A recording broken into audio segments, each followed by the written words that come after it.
Bonjour à tous, chers élèves et chers amis du site aufondaclasse.com. Dans cet épisode, nous allons vous présenter le rôle des changements de rythme et de tempo dans le spectacle comique du Malade imaginaire.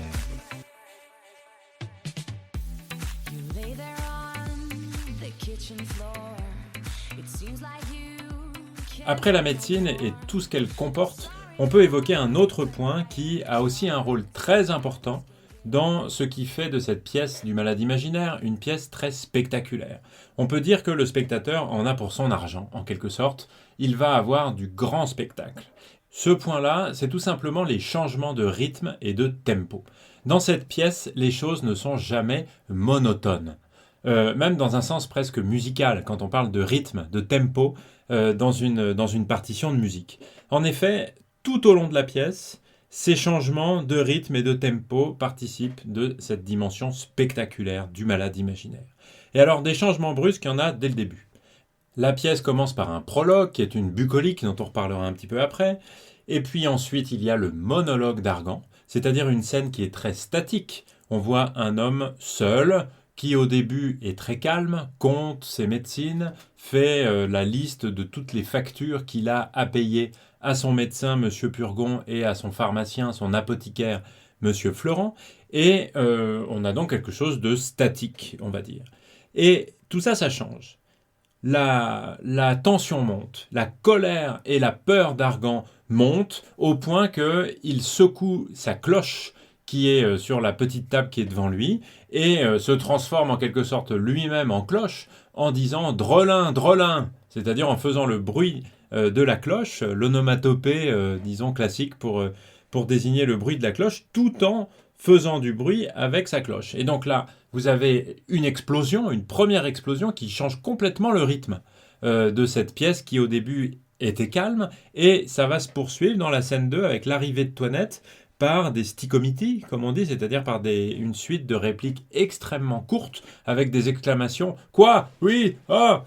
quelque chose qui ressemble un petit peu à ça, pardon pour le jeu un peu approximatif, je n'ai pas le texte sous les yeux, mais vous voyez que tout d'un coup, il y a une explosion. On a une scène statique, celle du monologue, avec un homme qui est calme, qui compte ses médecines du mois, et puis les choses petit à petit montent en tension. La pression augmente au point que la cloche qu'est Argan va exploser complètement, et Toinette va jouer avec ça en l'énervant encore plus, en faisant semblant de ne pas l'entendre, et donc en le faisant attendre encore plus, et après en faisant semblant de se cogner la tête à la carne d'un volet, et encore une fois en trouvant ainsi une raison de ne pas l'écouter et de ne pas répondre à sa peur d'être tout seul et à la colère qu'il a d'être abandonné.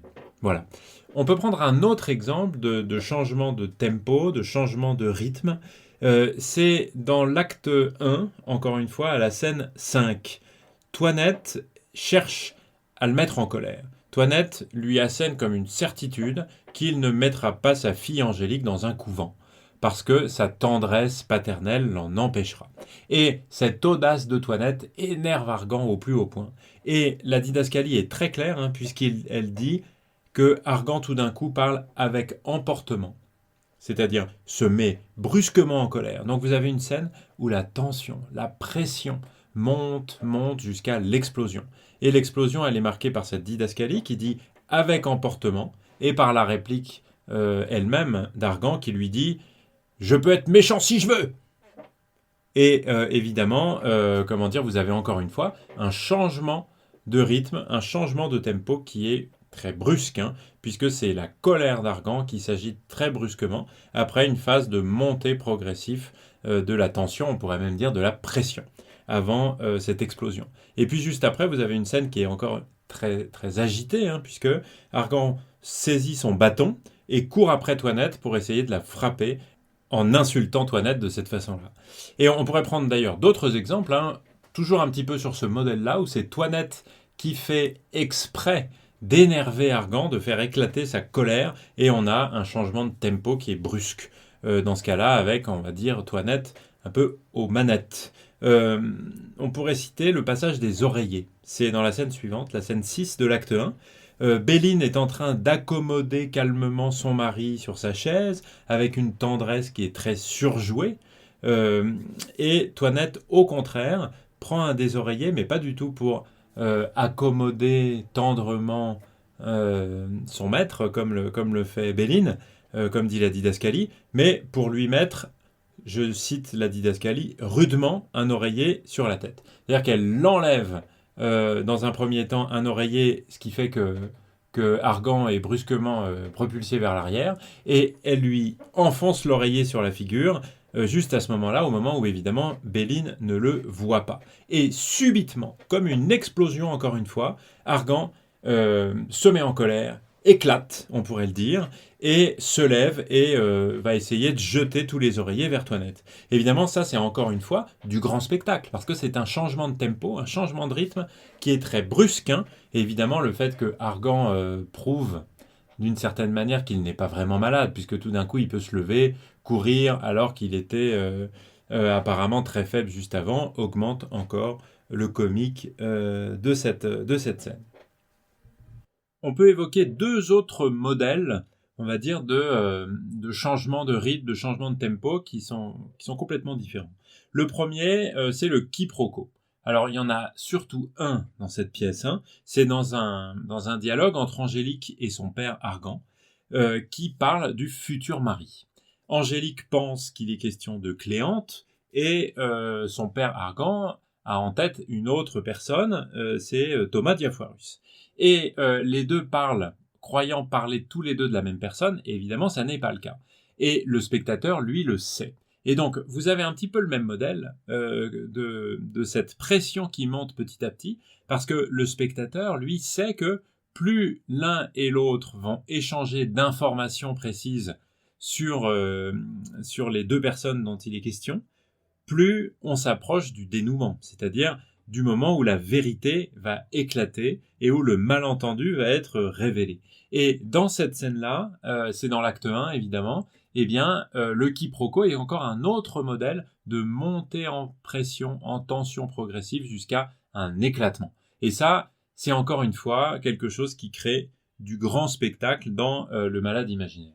Et enfin, je citerai un dernier type de scène qui est complètement différent encore une fois, c'est l'arrivée de Monsieur Purgon à la fin de la pièce, dans le troisième acte, en l'occurrence dans la scène 6.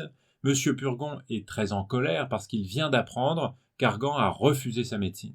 En réalité, c'est pas Argan, c'est son frère Bérald qui a repoussé le clister du pharmacien.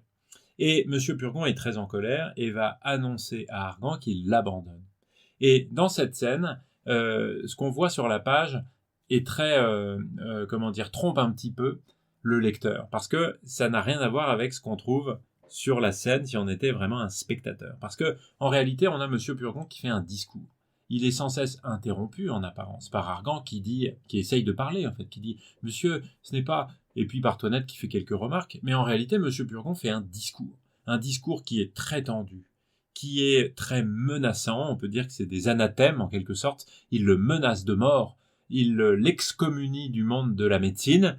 Et si vous lisez les répliques de Monsieur Purgon seul, eh bien, vous vous rendez compte qu'il s'agit bien d'un discours. Et cette tension, cette colère du personnage augmente progressivement.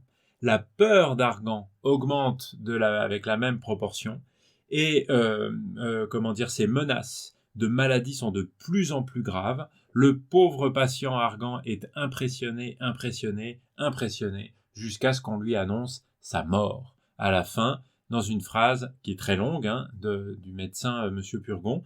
Et tout ça, c'est un petit peu, encore une fois, une scène qui est une montée en puissance du rythme de la tension. Et évidemment, dans le même ordre d'idées, on peut citer les scènes de fausse mort d'Argan et son réveil brusque. Et évidemment, le moment où Béline est trompée et se rend compte qu'Argan n'est pas réellement mort, qu'il n'est même pas mort du tout. Dans cette scène-là, la didascalie l'a dit surprise, épouvantée. Et on peut donc imaginer que la comédienne qui joue Béline va pousser un cri. Quelque chose de très fort pour montrer son effroi sa peur panique à ce moment-là. En tout cas, on peut dire que ces changements de rythme et ces changements de tempo qui sont extrêmement nombreux font de toute cette pièce une pièce qui est vraiment marquée par une agitation, une tension et une alternance de moments calmes et de moments de tension et de pression qui remuent le spectateur sans cesse et qui lui font assister à un spectacle qui est extrêmement mouvementé. Voilà donc ce que je souhaitais partager avec vous au sujet des changements de rythme et de tempo dans le spectacle comique du Malade imaginaire. Vous pouvez retrouver un certain nombre d'éléments sur le site aufonddelaclasse.com. Je vous dis merci beaucoup de m'avoir écouté et à très bientôt. Ciao ciao. You lay there on the kitchen floor.